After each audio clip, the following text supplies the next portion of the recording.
Bonjour à tous et bienvenue dans ce nouveau numéro d'Analyse 24 sur Kin 24 Télévision, le reflet de Kinshasa. Grande et major, aujourd'hui de vous retrouver encore une fois de plus pendant 45 minutes de débat, analyse sur les grandes questions politiques de l'heure. En face de moi, je retrouve M. Jean-Oscar Ngalamouloumé. Bonjour et bienvenue. Bonjour monsieur. Vous êtes ancien candidat président de la République en 2006, président du parti CIDES. Qui veut dire quoi encore CIDES? La Convention des institutions démocratiques et sociales. Vous n'avez pas été élu en 2006? Non. Vous n'avez pas pensé rebondir en 2011 et 2018? Pourquoi? C'est parce que, comme je vous l'avais dit la fois dernière, on ne peut comprendre le présent dans le but de construire l'avenir que lorsqu'on a la connaissance profonde du passé. Après avoir observé tout ce qui s'était passé en 2006, j'avais vite réalisé que la bonne manière de participer aux élections, il faut que la démocratie soit exprimée d'une manière normale. Jusqu'à ces jours, jusqu'aux élections de 2018, j'avais bien trouvé qu'il n'y avait pas les élections libres, comme on peut le dire. Vous voulez dire quoi par là? Que les élections n'étaient pas libres, elles étaient tachées de beaucoup d'irrégularités? Biaisées et puis avec beaucoup d'irrégularités qui ont même sauté, qui sautent aux yeux des uns et des autres. Donc pour vous, vous êtes de ceux-là qui pensent qu'il n'y a pas eu élection en RDC? Il y a eu des élections mais mal organisées. Avec, je prendrai un exemple qui est banal. Les Congolais ont massivement voté pour président Félix Antoine Tshisekedi Tshilombo à la présidence. Et les mêmes électeurs rejettent les candidats députés de la classe politique de M.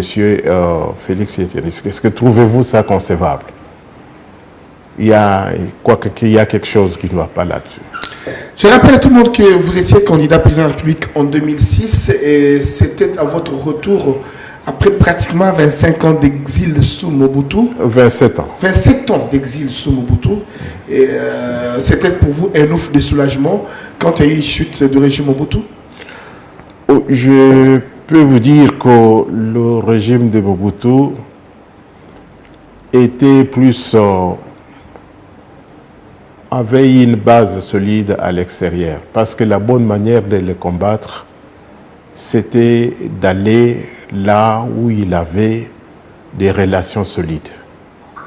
Ce qui a justifié mon exil, non seulement à partir de la France, et lorsque je suis arrivé en France,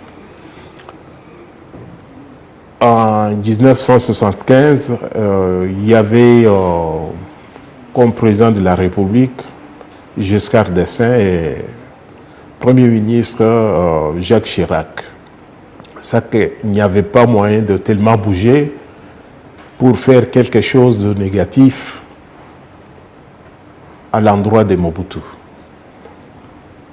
Jusqu'en 1981, vers les années 80, j'ai eu la possibilité de me déplacer pour aller au Canada, les États-Unis d'Amérique, où je me suis retrouvé avec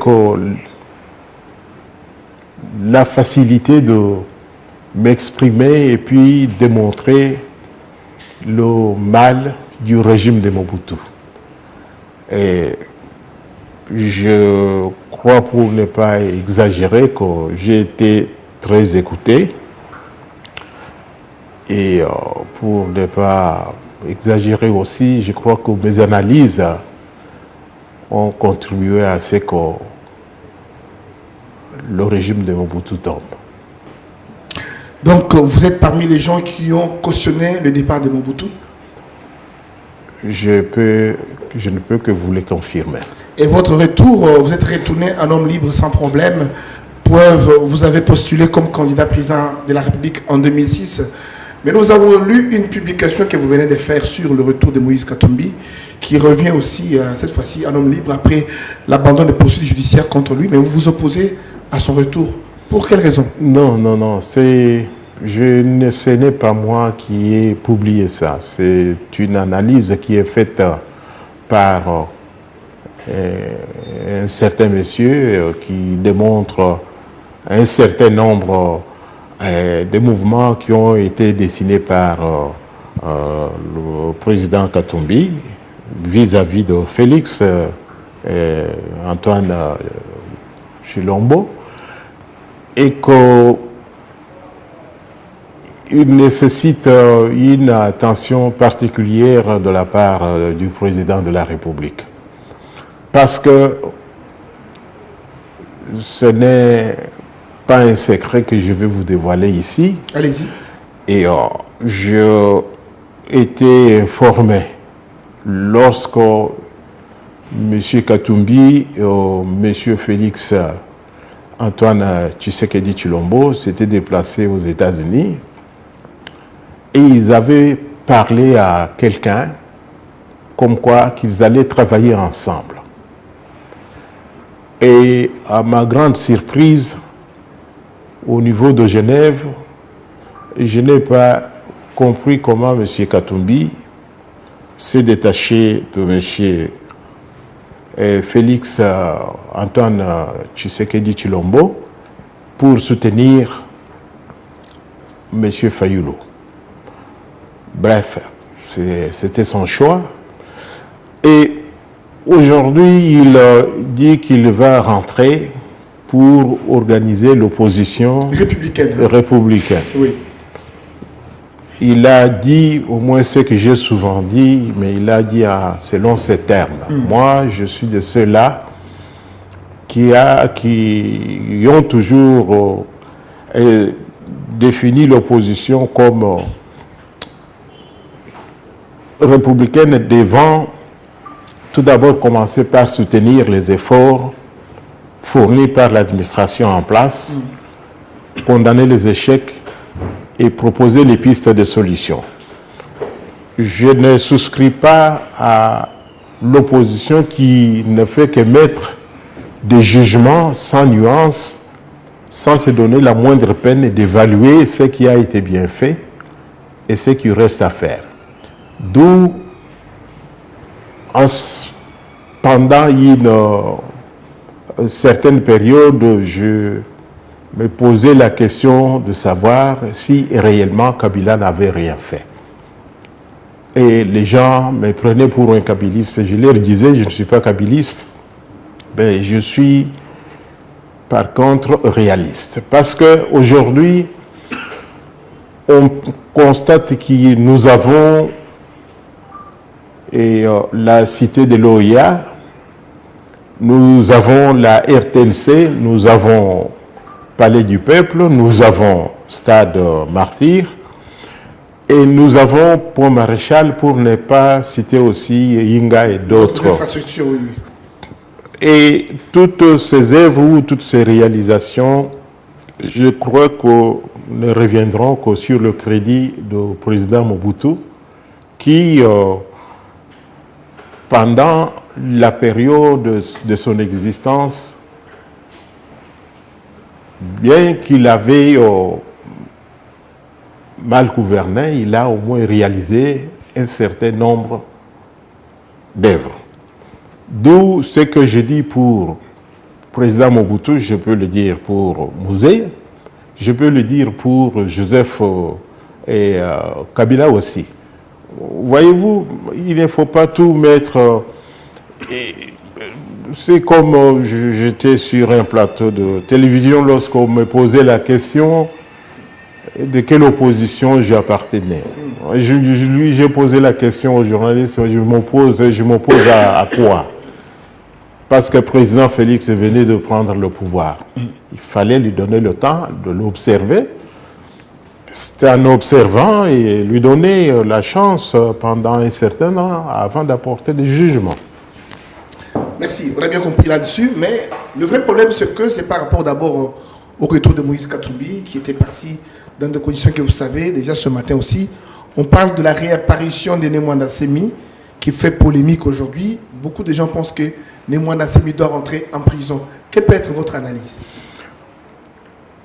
Il ne peut rentrer en prison que si les faits qui lui ont été reprochés, qui ont fait qu'il aille en prison, soient fondés. Et ici, on trouve que son arrestation a été instrumentalisée par l'ordre politique. Mais moi, je crois qu'il mérite sa liberté parce qu'on ne peut pas arrêter quelqu'un parce qu'il a été en prison d'une manière arbitraire. Il s'était évadé de la prison. Il s'était évadé parce qu'il a été aussi arrêté arbitrairement. Quand on est arrêté arbitrairement, qu'on a la possibilité donc de s'échapper. vous soutenez que Nemwanda Semi soit totalement libre? Ça, c'est un point de vue que je soutiens avec beaucoup de force. Mais parce que le cas Moïse Katumbi aussi, qui avait des problèmes en justice, qui est parti prétextant qu'il était malade, il allait se faire soigner, lui revient un homme libre, toutes les poursuites judiciaires contre lui sont annulées. Ne voyez-vous pas dans cela deux poids, deux mesures? C'est pourquoi je vous dis que monsieur, comment vous dites, Nemwanda Semi. Nemwanda Semi doit être libre. Il doit être libre parce que le fait d'avoir été arrêté arbitrairement, il s'est échappé aussi d'une manière arbitraire. Causant beaucoup de torts. Il y a eu des morts, il y a eu des véhicules incendiés, il y a eu d'autres aussi évasions, des criminels qui peuvent causer du tort à la société aujourd'hui. Non, mais qui est-ce qui vous dit que c'était lui qui était à la base de choses, de cette évasion? Parce que c'est parce qu'il y en a, ce qui avait commencé, il a dû en profiter aussi pour partir. Je ne suis pas son défenseur, ni son avocat non plus, mais néanmoins, il mérite d'être libre. Pourquoi? Parce qu'il a été arrêté d'une manière arbitraire. Et il est sorti de la prison d'une manière aussi arbitraire. D'où il mérite sa liberté. Mais ce chose Kangala Mouloumé, on ne comprend pas exactement ce que vous voulez insinuer par cette analyse que vous venez de faire tout à l'heure. Quelqu'un qui a été arrêté, bien sûr, beaucoup de gens peuvent confondre avec la décrispation politique et un volet qui soutient le chef de l'État aujourd'hui. Nous avons vu Jean-Claude Mouyambo à l'extérieur, Joe Mindongala à l'extérieur, Franck Diogo à l'extérieur et beaucoup d'autres personnes. Aujourd'hui, les gens voudraient que lui-même, Nemwanda Semi, en tant que légaliste, qu'il se livre, entre en prison, et plus tard, que le chef de l'État prenne une décision, soit de le gracier, de le libérer totalement. Quel peut être votre point de vue? Mais vous avez déjà vu quelqu'un qui va se livrer en prison lui-même? Mais vous le poussez encore à s'échapper, à aller au-delà où il était avant. Mais pourquoi est-ce que, pour qu'il aille en prison, il faut qu'on sache pourquoi il a été en prison? Je ne cesserai de le répéter, s'il a été arrêté arbitrairement et s'il s'est échappé arbitrairement, c'est qu'il mérite sa liberté. Voilà, on va changer le fusil d'épaule, on a bien compris ce que vous avez dit. Cette fois-ci, on va parler des 100 jours du président de la République, Félix Tshisekedi. Il y a eu des polémiques quant au nombre de jours. Beaucoup confondaient les 100 jours depuis l'investiture aux 100 jours depuis le lancement du programme d'urgence des 100 jours. Quelle est votre perception des faits? Lorsque vous dites qu'un arbre est bon, donc ses fruits sont aussi bons. Et lorsque vous dites que les fruits sont mauvais, c'est que l'arbre est aussi mauvais parce qu'on ne reconnaît la qualité d'un arbre par ses fruits. Et lorsqu'on reste à la base d'une distinction claire ou insister sur un système comparatif, pour ce peu de temps que M. Félix Antoine Tshisekedi Tshilombo est aux affaires, on voit ce dont il est capable. Je suis peut-être très mal placé parce que si je vais mettre plus de sauce là-dedans, les gens prendraient ça d'une manière... Allez-y, librement, en toute liberté. On doit observer quelqu'un selon ces mouvements qu'il dessine. Il a, pour ceux-là qui disent qu'il est sous l'emprise du président, de l'ex-président Kabila. Êtes-vous sûr que s'il était réellement sous l'emprise de M. Kabila, qu'il aurait demandé à ce qu'un certain nombre de prisonniers qui ne pouvaient même pas penser un jour être dehors sous le régime de M. Kabila soient libérés? Voilà, il y a de ces questions qui méritent d'être posées. Et là, vous voulez dire que c'est Kabila qui ne pardonnait pas? À chacun sa manière d'aborder et de choses ou de gouverner. Il avait ses raisons que vous et moi ignorons, et puis le nouveau président est arrivé, il a jugé bon de les libérer, et que s'il était sous l'emprise du président Kabila, il ne les aurait pas libérés. Alors qu'est-ce qui peut être, selon vous, à la base du frein qu'on connaît pour la nomination du Premier ministre? Parce que vous dites qu'il est libre, il aurait dû nommer ce Premier ministre depuis longtemps. Vous voyez que c'était mariage, pour ne pas dire encore de fiançailles, entre FCC et Cash. Le mariage ou fiançailles est un peu assez compliqué, qui nécessite beaucoup de réflexion, beaucoup de négociations pour arriver à un résultat meilleur pour l'ensemble de la population. Même les nouveaux mariés qui nous suivent ne peuvent pas accepter ce que vous dites. Comment est-ce que les gens peuvent accepter de se marier sans se connaître? Et sans se mettre d'accord sur certains points? Mais voyez-vous qu'il y a de ces mariages qui se font même par correspondance, et puis le couple parvient à s'installer puis et vivre normalement.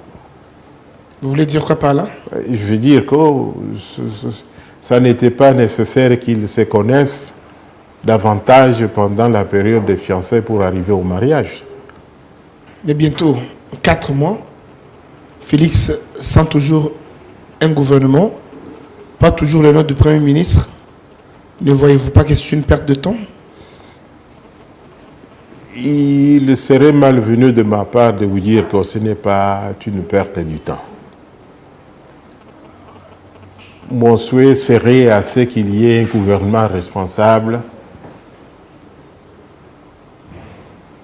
capable de faire de sorte à ce que les Congolais retrouvent la paix durable et qu'il y ait le rétablissement de l'ordre économique, parce que,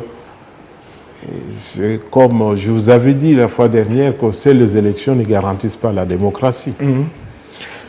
Et il appartient maintenant au couple de trouver une solution qui s'impose, parce que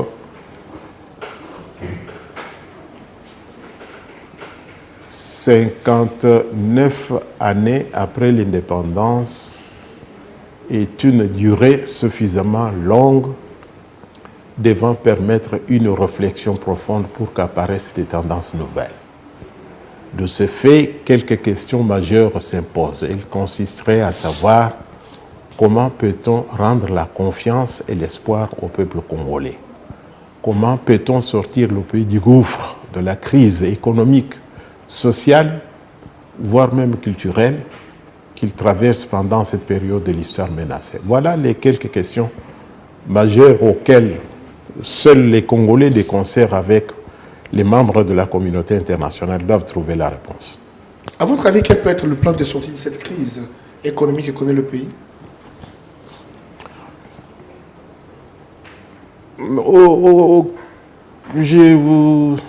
Vous avez toujours dit, je suis pour cette occasion obligé de le répéter encore, que le problème de notre pays n'est pas politique. Il est avant tout économique.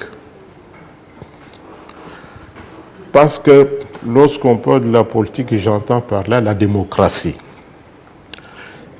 Et la démocratie ne peut être possible que dans une société où il y a la quantité suffisante de biens et de services par rapport aux besoins de la population. Le gouvernement congolais aujourd'hui peut organiser un référendum en posant la question aux Congolais de voter pour ou contre le vol. La majorité des Congolais votera contre le vol. Oui, parce qu'ils sont contre le vol. Hein? Qu'il ne suffit pas de voter contre le vol. Le problème réside au niveau de ce que l'État met en face de celui qui a voté contre le vol, pas pour qu'il ne vole pas, mais pour qu'il ne soit pas en état de voler. À la place du débat en toute responsabilité sur un projet de bonne gouvernance, et la classe politique congolaise est spécialisée dans de nombreuses déclarations et faits d'annonce. D'où j'ai souvent dit que la lutte de la classe politique congolaise n'est pas inscrite dans les processus d'une rupture avec la mauvaise gouvernance, elle est plutôt celle d'accéder aux mêmes avantages sociaux à la place et lieu de ceux qui sont en charge de l'exercice étatique. Et cela part de l'observation à partir de nos pères de l'indépendance. Ils avaient trouvé comme fonds de commerce qui consistait à faire comprendre aux Congolais que si les Belges partaient, vous vivrez mieux que sous la coupe de la colonisation. Mais tout en cachant leur ambition qui consistait à voir les Belges partir pour qu'ils occupent le même bureau que les Belges, les mêmes maisons, rouler les mêmes véhicules que le Belge utilisait. Tout en oubliant que le bureau et la maison qu'occupait le Belge étaient repeints chaque année. Le véhicule était entretenu chaque mois sans attendre que le véhicule tombe en panne. Oui.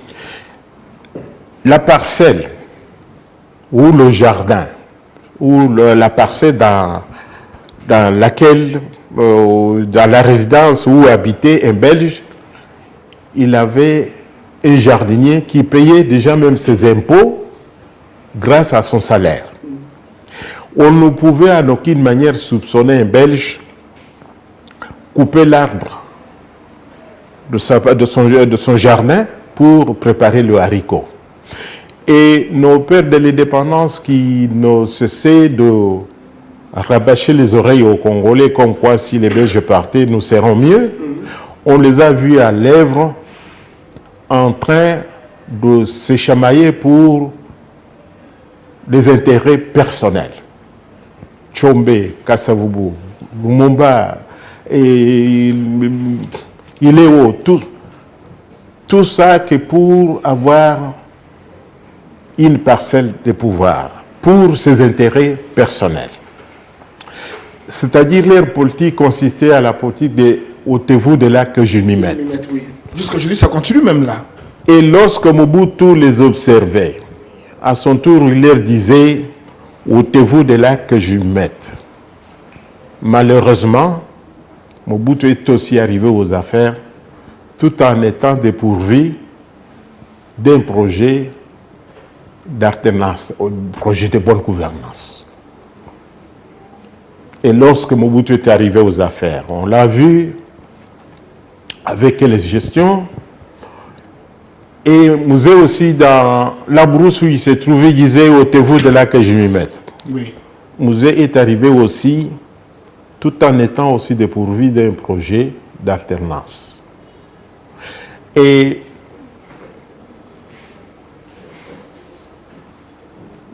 tout ça, ça se suit. Et puis lorsque Joseph est arrivé aux affaires, il avait un programme de 5 chantiers, un programme louable qu'il fallait mettre en place et appliquer.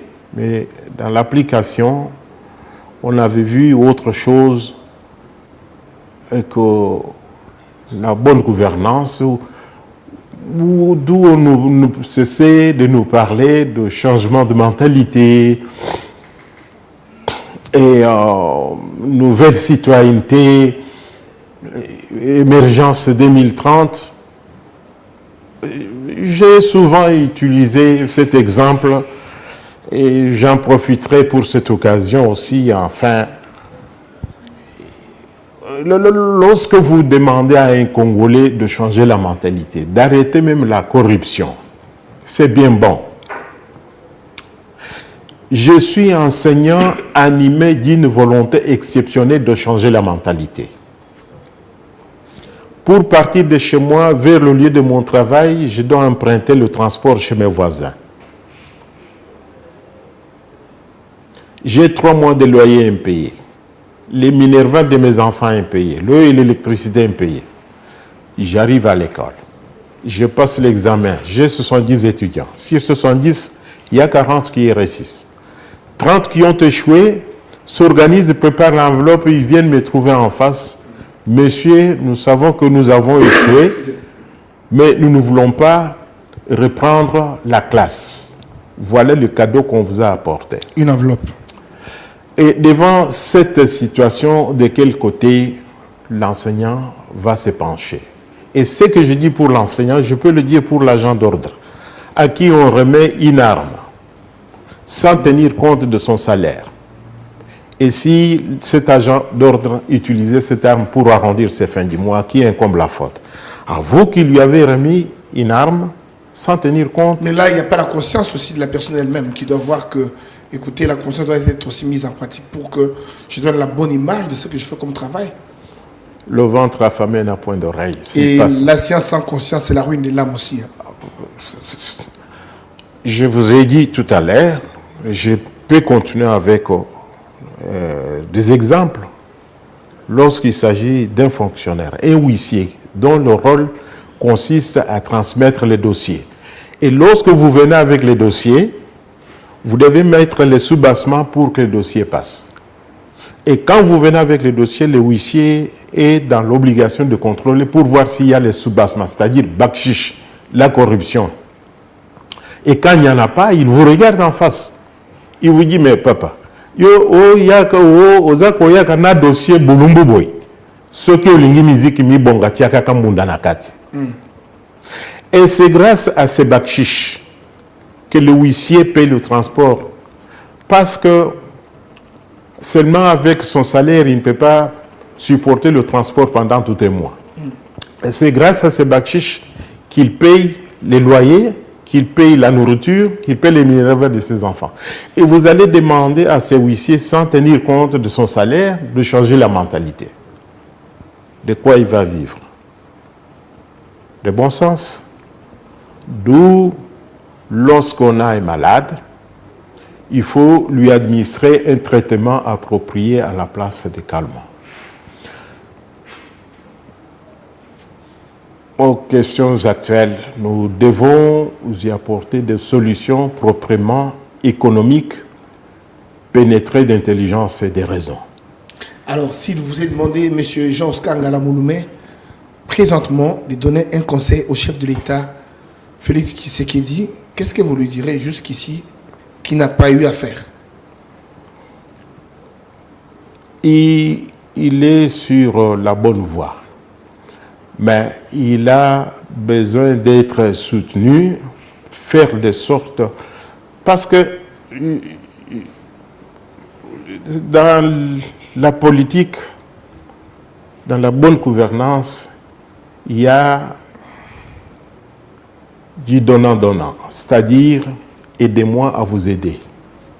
Ou ni sadi ni kusadi, ngambulush ngambulush. Sali samunu munu sali sange, help me to help you. L'État ne crée jamais d'emploi. L'État a le devoir de faciliter la tâche à l'entrepreneuriat privé, seul capable de créer plus d'emplois et de donner des salaires décents aux travailleurs. Par salaire décent, j'entends que chaque Congolais qui travaille, quel que soit son rang social, puisse, grâce à son salaire, être en mesure de payer les loyers, manger du 1er au 30, assumer le transport, les soins médicaux, l'éducation de ses enfants et épargner. La personne qui, grâce à son salaire, remplit ces 6 conditions, payera l'impôt à l'État. Je ne sais pas s'il est nécessaire que je vous le rappelle, que la première source du revenu de l'État vient de taxes et d'impôts. Et s'il arrive que l'État a plus d'argent dans la caisse grâce à l'impôt, l'État organisera et équipera les services de renseignement, parce que les services de renseignement ne doivent pas seulement être là pour arrêter quelqu'un parce qu'il a critiqué le président de la République. Ça ne se passe plus comme ça actuellement. Hein? Les gens critiquent à tout moment, il n'y a plus ça maintenant. Les services de renseignement ont comme rôle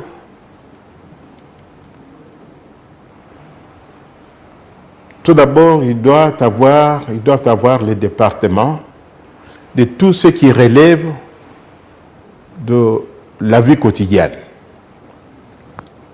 Les spécialistes en pêche, en agriculture, éducation, santé,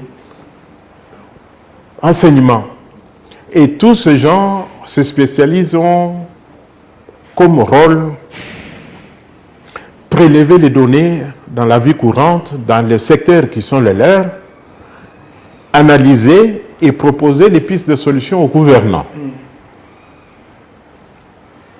Les services de renseignement doivent avoir aussi même un département qu'on peut, je m'excuse le mot, de barbouzes. Vous voyez par exemple, lorsque nous avons pas mal des troupements de choses, des rebelles à l'est du pays. Et comment est-ce que vous allez combattre quelqu'un lorsque vous ne connaissez pas sa philosophie, sa pensée et ses mobiles? Et lorsque les services de renseignement, ce département, il peut injecter les gens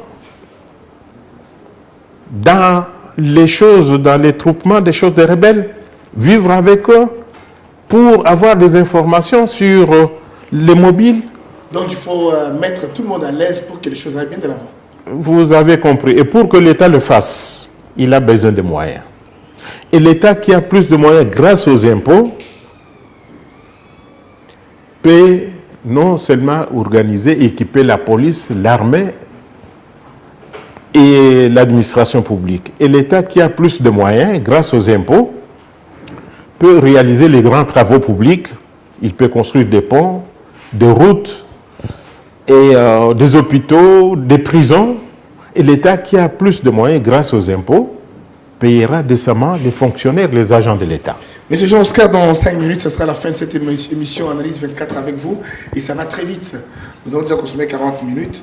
Deux petites questions qui peuvent fâcher. Êtes-vous un agent de renseignement? Non. Écoutez, je suis un grand observateur. Je suis déformé de par ma petite formation d'observateur. Et il y en a qui pensent que vous êtes membre de la CIA? Non. Mais par contre, je connais les gens de la CIA, mais je ne suis pas membre de la CIA. Alors, quels sont vos rapports avec Colette Braeckman? Je n'ai aucune relation avec elle.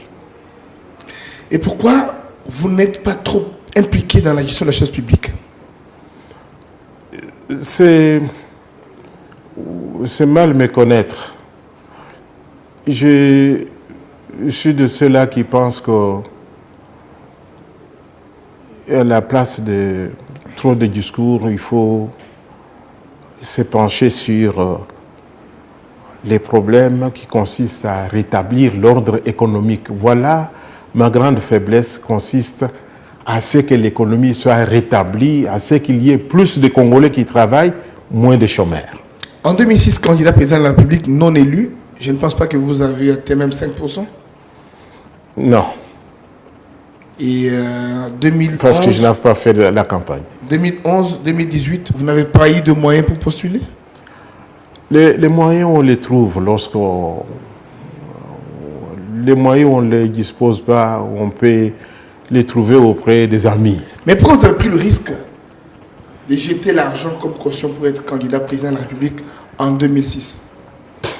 C'est parce qu'il y avait certains éléments qui m'échappaient et qui ne m'ont pas aussi permis d'aller au-delà de ce que j'avais dépensé. Vous le regrettez aujourd'hui?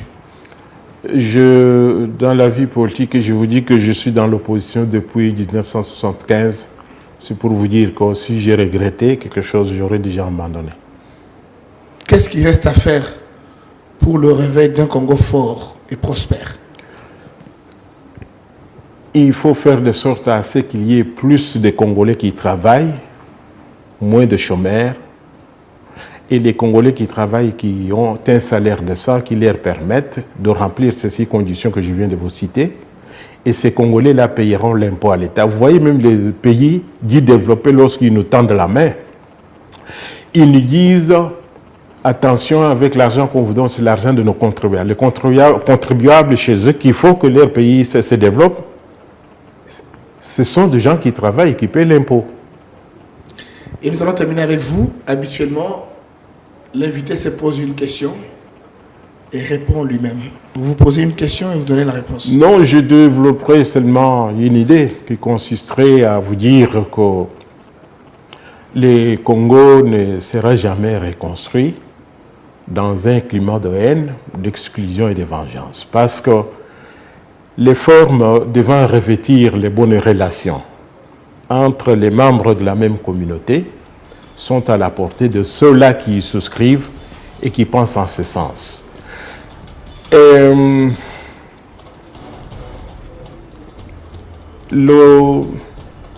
La divergence d'opinion n'est pas synonyme d'un échec dans les relations entre les membres de la même communauté. Elle est plutôt l'expression d'une opinion en liberté et acte qui, pour l'intérêt supérieur de la nation, permet aux divergentes parties en face, par le dialogue, d'avoir la discussion rationnelle afin de parvenir à un consensus humainement acceptable. Merci. Je rappelle à tout le monde que je recevais M. Jean-Oscar Ngala Mouloumé, candidat président de la République en 2006, président national de la CIDES, qui existe toujours, CIDES? Oui, bien sûr. Où se trouve le siège? Le siège se trouve en Galium. Merci. Et c'est la fin de cet entretien avec vous. Merci. Merci, mesdames, messieurs. Merci d'avoir été nombreux à ce grand rendez-vous. Cette émission est rediffusée déjà demain à 11h. Portez-vous bien.